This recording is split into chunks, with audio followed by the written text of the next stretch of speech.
आपल्या दैनंदिन जीवनामध्ये अगदी छोट्या छोट्या गोष्टी सुद्धा आपल्याला खूप मोठी मदत करून जातात। छोट्या छोट्या टिप्स सुद्धा आपलं मोठं काम अगदी सोपं करतात। चला पाहूया अशाच काही टिप्स कसं असं मध्ये। स्वयंपाक करणं हे प्रत्येक गृहिणीला सहज जमतं, पण हे करत असताना काही छोट्या छोट्या घरगुती टिप्स तिला स्वयंपाकात उपयोगीच ठरतात।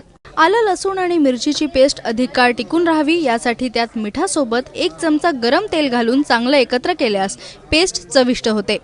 लोणचं भरताना बरणीत तळाला थोडं भाजलेलं मीठ पसरावं आणि त्यावर लोणचं भरावं। त्यानंतर लोणच्यावरही थोडं भाजलेलं मीठ घालून ठेवल्यास ते अधिक काळ टिकून राहतं। दूध उकळताना भांड्याच्या काठावर तूप लावलं तर दूध उतू जाणार नाही। डोसा करताना मिश्रणात थोडा भात घातल्यास डोसा सहज काढता येईल आणि तो कुरकुरीत होईल।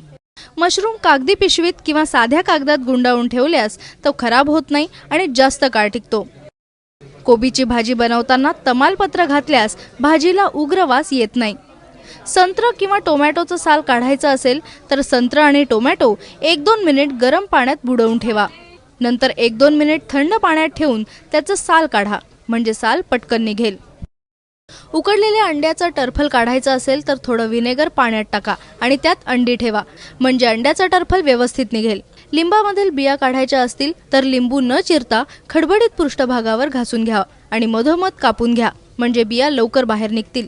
फ्राईंग पॅन मध्ये थोडं मीठ टाकल्यास पॅन मधील तेल बाहेर उडणार नाही।